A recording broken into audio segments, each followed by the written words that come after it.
Oh, and by the way, I'm Kat. Nice to meet you.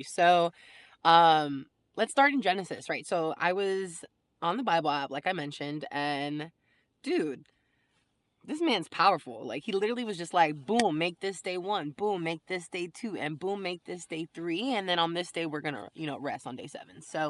Um, he's like just so powerful, and I'm reading this and I'm like, it's a story. Like if you like stories, why not just try to read the Bible? Because that's what I'm realizing now. Instead of thinking like it's just a bunch of commands. You ever heard like basic instructions before leaving Earth? Please don't hit my car, bro. Okay, he didn't hit the car, obviously, because, I'm not freaking the fuck out. But I gotta stop cussing. You curse? I'm trying to stop cursing. This is the ADHD. I told you that. But so Genesis, back to Genesis.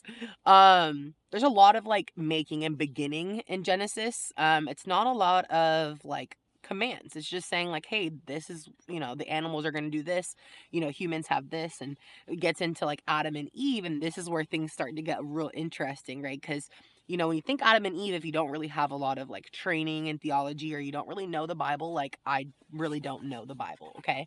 This is just all my interpretation. So if I'm wrong, leave it in the comments or let's talk about it. But the idea here is that God said, don't eat XYZ fruit from the tree of like knowledge, right? And then the serpent comes in and he's like, no, like you're good, like eat the fruit. And so Eve eats the fruit, and instead of just like eat it herself and take herself down, like she decided like she was gonna take this to Adam, right? And Adam eats the fruit, and he doesn't. I don't even think he really realizes. I'm gonna have to go back and check this, but I don't really think he realizes it's from the tree of knowledge, right? And he just like takes it. And so this made me think, okay, like your friend comes to you and they're like, oh, let's go to this party or let's go to this and let's go to that, and when you get there, like you're super uncomfortable because like there's people there that are doing things that are not aligned with like you, right? Like they don't they don't know you, like you're putting yourself in this predicament now where you're extremely uncomfortable.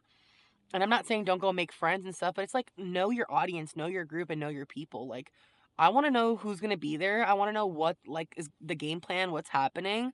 And for a long time, like in my chest, I thought that was control, but it's not control. It's just like protecting myself, or like somebody brings, a piece of information to you, and then like you share this information, not realizing that like it's detrimental or it can cause pain or whatever the case may be. It's like be careful who your friends are, be careful like the things that you're, spewing or what comes out of your mouth.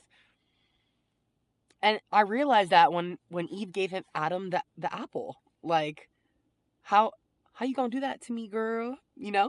And so God comes back and they're hiding, like they're like in the bushes, they're hiding, and he's like, why are you hiding from me? Like I'm here, like come talk to me. And they're naked, like they're like no clothes, nothing, and they realize this now that they're naked, and that's why they're hiding. And God's like, why do you know you're naked? Like why do you feel like that's bad? And it's just like the moment you realize when something comes to life, like it's like out of sight, out of mind, right? And like when it's now in sight of you is when you start to like feel quote unquote convicted, or like you start to realize like what you're doing is wrong. So like smoking weed, like I've been smoking weed for like 11 years, bro. Like shh. And I don't think you're supposed to say that on this app, MJ.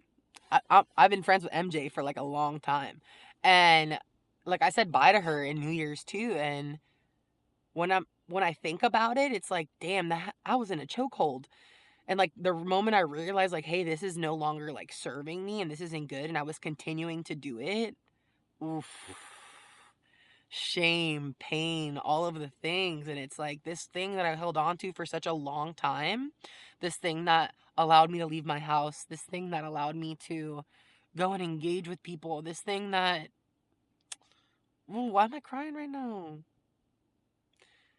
I just held on to it for such a long time, and it like I really felt like it was helping me. I felt like I can communicate better, or sometimes it would make me communicate less. I like made myself smaller for people. Like I'm big, I'm loud, and I am like the attention grabber in the room. Like that's just me. And yeah, the whole let me pull it back, girl. The whole point of this is saying like if you know something isn't good for you, like don't do it. And if you're going to be ashamed about it, maybe it's something that's like not good. Like, are you ashamed of bad things? Like, if you got an A on a test, are you not gonna be proud about it? Like, yo, I got an A on a test. But if you got like an F on a test, you're like, not gonna like talk about this one. So, yeah, that was part two.